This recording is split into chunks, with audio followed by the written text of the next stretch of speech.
Om Shanti. Good morning. लेखा धर्म राज ने मंगना, पाप न कार बंदिया, पाप न कार बंदिया। ये बहुत अच्छा भजन है एक, कि इंसान तू ऐसे कर्म ना कर जो तेरे को बाद में पछताना पड़े। और जब धर्मराज जब तेरा लेखा लेगा ना, फिर इंसान रोता है। आप देखते होंगे, जैसे कई बार कोई बीमार व्यक्ति हॉस्पिटल में होता है, वो बेचारा कुछ बोल भी नहीं पाता है, और ऐसे जिसको कहते हैं कोमा स्टेज। मैंने तो बहुत ऐसे पेशेंट देखे हैं। मेरा खुद का भाई भी 8 साल कोमा में रहा। बेचारा ना कुछ बोल सकता था, ना देख सकता था, बस खाना खा लेता था, कोई खिलाता था। तो ये इंसान की क्या होती है, कर्मों की सजा होती है।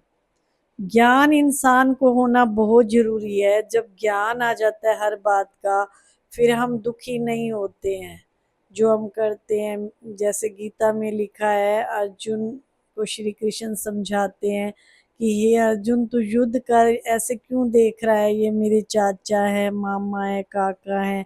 अगर तूने युद्ध में जीत प्राप्त करनी है तो इन सब को मत देख, और ऐसे सोच मैं युद्ध के मैदान में खड़ा हूँ। तो ऐसे हमारी जो लाइफ है, इसमें बहुत सारे ऐसे मोड़ आते हैं जिसमें हमने अपने आप को ज्ञान से हैंडल करना होता है, अपने आप को ज्ञान से मन को समझाना होता है।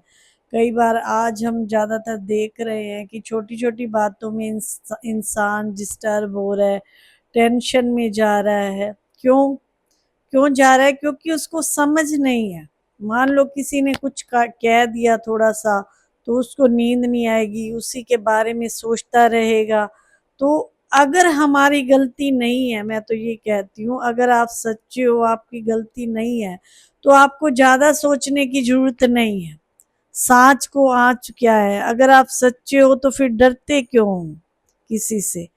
और हाँ, ये है कि अगर आपको कोई दबा के रखना चाहता है, कोई इस तरह से करता है आपके साथ बिहेव, तो आप परमात्मा को अपना साथी बनाइए। और जब रात को आप सोते हो, तो अपने मन की बात बाबा को कहिए कि आज मेरे साथ ये हुआ, आज ये हुआ।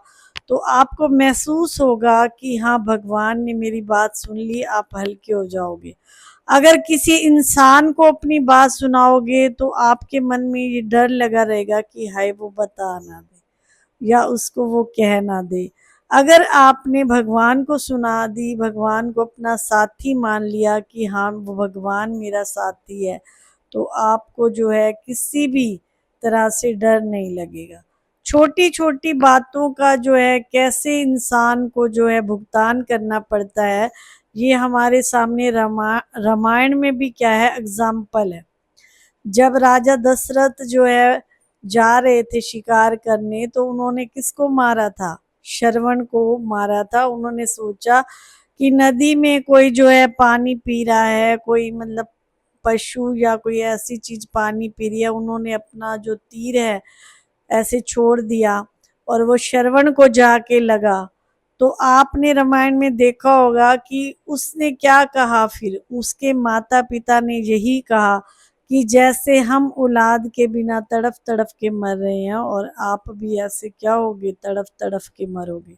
तो ये हमारे सामने एग्जाम्पल है कि कैसे राजा दशरथ जो है, राम को फिर वनवास हो जाता है, राजा दशरथ के पास उनका बेटा पास नहीं होता है जब वो शरीर छोड़ते हैं। तो हमारे सामने भी यही एग्जाम्पल है। एग्जाम्पल को देख करके अपनी जिंदगी जियो। ऐसे नहीं ज़्यादा सोचते रहें, रोते रहें, चिल्लाते रहें कि मेरे साथ ऐसा क्यों होता है, मेरी फैमिली या मेरे बच्चे मेरे साथ ऐसा क्यों करते हैं। आज देख रहे हैं हम, कई माता पिता जो हैं बहुत दुखी हो जाते हैं, औलाद छोड़ के चली जाती है।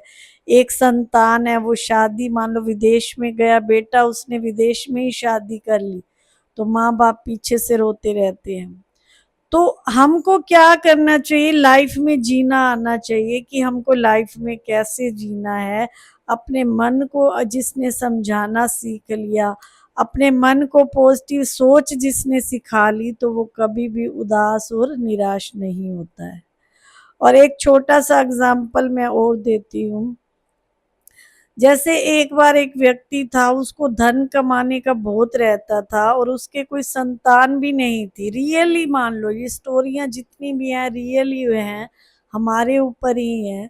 तो उसके कोई संतान नहीं थी, तो वो धन कमाने में इतना लगा हुआ था। पहले तो उसका मन जो है परमात्मा में भी लगता था और धर्म कर्म में भी लगता था। फिर धीरे धीरे जैसे हमारी लाइफ में बदलाव आता है, थोड़ा धन हमारे पास आ जाता है, तो हम क्या सोचते हैं, हम सोचते हैं कि चलो ये कर लूं वो कर लूं। आज देख रहे हैं लोगों के पास पैसा आ जाता है तो शराब पीने का शौक रखते हैं, बीड़ी पीने का शौक रखते हैं, पार्टी में जाने का शौक रखते हैं। तो वो क्या कहते हैं, ये आजकल का लाइफ स्टाइल है।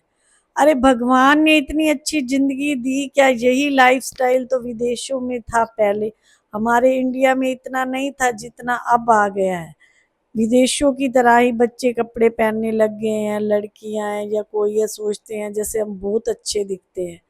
लेकिन हमारी भारत संस्कृति को जब वो लोग आते हैं, बाहर के विदेश वाले लोग जब आते हैं, तो वृंदावन में देखो, कहीं देखो, वो हमारी भारत की संस्कृति अपनाते हैं। उस टाइप के हमारे इंडिया जैसे ही कपड़े पहनते हैं, उनको साड़ी सूट ये सब पहनना बहुत अच्छा लगता है। तो हमें दूसरा कल्चर नहीं अपनाना चाहिए। तो ऐसे जैसे उस सेठ के पास पैसा आता गया, तो उसकी लालसा और भी बढ़ने लग गई कि मैं और धन, जबकि उसके कोई संतान नहीं थी, पर वो धर्म के काम में भी अपना मन रखता था। एक बार उसके घर में कोई धर्मात्मा आए, महात्मा जी आए, उसने उनकी बहुत अच्छे से सेवा की, बहुत अच्छा खाना खिलाया, सब कुछ किया। उन्होंने कहा क्या मैं आपके घर आज रात को रुक सकता हूँ? तो सेठ ने कहा क्यों नहीं रुक सकते। तो जब रात को रुके, तो सेठ जी ने पूछा कि आप कहाँ जा रहे हो? तो उन्होंने कहा मैं भी आपकी तरह एक गृहस्थी हूँ, मेरे सब बच्चों की शादी हो गई और मैं सब कुछ छोड़ छाड़ के, धन मेरे पास बहुत था, सब कुछ छोड़ छाड़ के मैं हरिद्वार जा रहा हूँ, साधु संगत में जा रहा हूँ। तो सेठ ने कहा अच्छा, आप फिर कुछ नहीं लाए साथ में, बिल्कुल धन माल सब छोड़ के आए घर में?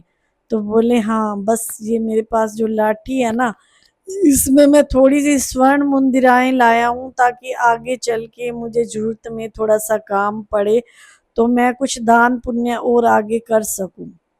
ठीक है, वार्तालाप हो गई, खाना खा के सो गए। ये सब बातें उनकी पत्नी भी सुन रही थी। तो पत्नी अपने पति को कहने लगी, देखो हमने इनकी इतनी सेवा कर दी, अब जो इनके पास स्वर्ण मुद्राएं हैं लाठी में से निकाल लेते हैं, ये सो गया, इनको क्या पता लगेगा। तो रात को उन्होंने क्या किया, उस लाठी में से जितनी भी स्वर्ण मुद्राएं थी वो निकाल ली और उसकी जगह पत्थर भर दिए। तो देखिए, हम सोचते हैं कि कोई नहीं देख रहा, कोई ना कोई कर्म हमारे अगले पिछले जन्म में आ करके हमारा हिसाब किताब जरूर लेता है, हमको पता नहीं चलता है। कोई गरीब घर में है तो भी अपना उसका हिसाब किताब है, कोई अमीर घर में है तो उसका अपना हिसाब किताब है। तो ऐसे उन्होंने किया रात को, और सुबह वो जो महात्मा थे वो भी चले गए अपनी यात्रा पे। जब आगे गए तो जिन संतों की शरण में उन्होंने जाना था, तो वहां जा करके उन्होंने उन संतों को कहा कि मैं आपके भंडारे में जो है लंगर चलाना चाहता हूँ, सब कुछ करना चाहता हूँ। तो उन्होंने कहा जो इच्छा आपकी। तो उनकी तरफ से वहां हरिद्वार में लंगर वगैरह सब रख दिया गया। तो रात को जब वो कमरे में आए, उन्होंने अपनी लाठी में देखा स्वर्ण मुंदिराएं है ही नहीं, तो उसमें पत्थर भरे हुए हैं।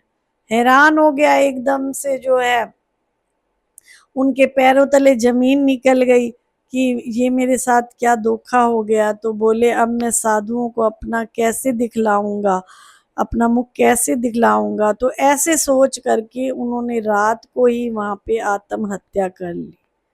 तो सोचो कितना बड़ा पाप किसके सिर पर लगा, ये उस व्यक्ति के सिर पर लगा जिसने वो स्वर्ण मुंदिराएं निकाल ली थी। और उधर से उन्होंने जैसे खाना खाया था, तो इस महात्मा से आशीर्वाद मांगा था कि हमें कुछ नहीं चाहिए, बस हमें ये आशीर्वाद दीजिए कि हमारे घर में संतान हो जाए। तो महात्मा जी उस सेठ को ये वरदान दे के आए थे कि आपके घर में संतान हो, ये मैं भगवान से मंगल कामना करता हूँ। तो अब उनके घर में जैसे ही वो सेठ ने शरीर छोड़ा तो दोबारा उसी सेठ के घर में उन्होंने जन्म लिया। देखो कैसे मैं आपको ये स्टोरी क्यों सुना रही हूँ कि इंसान जब कर्मों का भुगतान करता है तो कैसे रोता है। और वही सेठ के घर में जैसे उसने जन्म लिया, उस महात्मा ने जन्म, क्यों जैसे आत्मा अच्छे संस्कार लेके जाती है तो अच्छे ही कर्म करती है। तो बहुत ही अच्छा था बेटा, बहुत लायक था, पढ़ाई लिखाई में भी होशियार था और संतों की सेवा भी बहुत करता था। तो ऐसे करते करते जो है टाइम पूरा हो गया और बच्चा भी बड़ा हो गया। थोड़े टाइम बाद वही बच्चा जो है बहुत बीमार हो गया।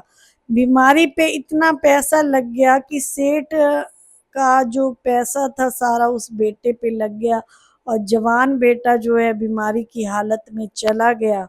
तो फिर जब जाते जाते अपने माता पिता को कहता है कि आपने मुझे पहचाना नहीं, मैं कौन हूँ, मैं वही महात्मा हूँ जिसकी लाठी में से तुमने स्वर्ण मुद्राएं निकाली थी। और भगवान सबकी मनोकामना पूर्ण करते हैं। तुमने संतान मांगी थी, मैं तुम्हारे घर में संतान आकर के बना हूँ। लेकिन कर्मों का भुगतान जो है सबको करना पड़ता है। जितनी स्वर्ण मुद्राएं तुमने निकाली थी उतनी मैं अपने पे लगवा करके अब जा रहा हूँ।